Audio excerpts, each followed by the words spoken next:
আবার সেই পুরনো খেলাধুলা মানে সেই গায়েবী মামলা। একটা খবরের প্রেক্ষিতে দর্শক এই বক্তব্যটি বলছি বা মতামতটা দিচ্ছি। কুমিল্লায় সমন্বয়কের মামলায় আওয়ামী লীগের মৃত ৩ নেতা আসামি। বুঝতে পারছেন? কুমিল্লায় এক ছাত্র সমন্বয়ক মামলা করছে। সেই মামলায় আওয়ামী লীগের মৃত ৩ নেতা আসামি। তাহলে কি করলাম? এই এতদিন যে বগর বগর বগর করতে থাকলাম, আগে তো এই সমস্ত ঘটনাগুলি বলতাম যে পুলিশ বাদী হয়ে বা আওয়ামী লীগের কেউ বাদী হয়ে মামলা করে, দেখা যায় যে বিএনপি মারা গেছে, বহু বছর ধরে দেশে নেই, তাদের নাম যুক্ত করা আছে।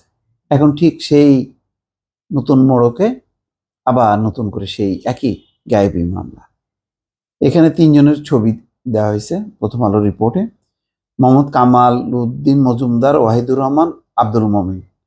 ওনারা ইহজগৎ ত্যাগ করিয়াছেন, কিন্তু তারা আবার মামলায় স্থান পাইয়াছেন। এটা কেমন হলো? এটা এই কি দিন বদল! খবরটা হলো, এই বৈষম্য বিরোধী ছাত্র আন্দোলন চলাকালে হামলার অভিযোগে গত বুধবার রাতে মোহাম্মদ ইমরান হোসেন নামে কুমিল্লার বিশ্ববিদ্যালয়ের এক সমন্বয়ক মামলা করেছেন।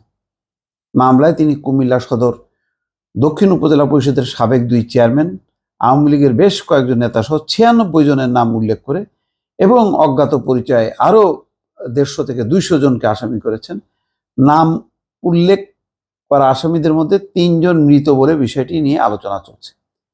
চোখ বন্ধ করে দেখেন, ঠিক এই ধরনের একটা মামলা, এইরকম টাইপের মামলা সেই আওয়ামী লীগ আমলে অসংখ্য থানায় থানায় চলছে, এবং তখন বিএনপির এমন কোনো নেতাকর্মী নেই যারা এই মামলার বাইরে ছিল।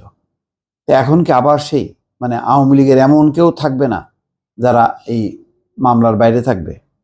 মামলায় 27, 33 ও 55 নম্বর আসামি হিসেবে যে 3 জন আওয়ামী লীগ নেতার নাম দেওয়া হয়েছে তারা মৃত।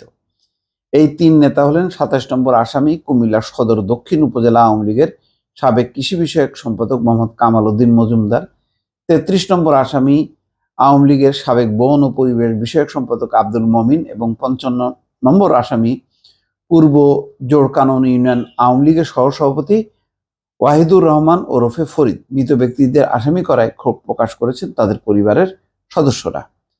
মামলার বাদী মোহাম্মদ ইমরান হোসেন কুমিল্লা বিশ্ববিদ্যালয়ের ব্যবস্থাপনা বিভাগের 4র্থ বর্ষের শিক্ষার্থী। তিনি ভোলা সদর থানার শাহমাদার গ্রামের শাহজাহানের ছেলে। ওই তালিকা ধরাই দিছে, বাস গণহারে দিয়ে দিল আর কি। এই দিল, পুলিশের একটা ব্যবসার সুযোগ হইল যে তোমার নামে মামলা প্রত্যাহার করতে, আসো নেগোসিয়েশন করো, এই কারবার আর কি। মামলায় বলা হয়েছে, গত 4 আগস্ট আসামিরা পরস্পরের যোগসাজশে উপজেলা বেলতলির মণিপুর ও চাঙ্গিনী দক্ষিণ মোড়ে আন্দোলনকারীদের উপর হামলা চালান।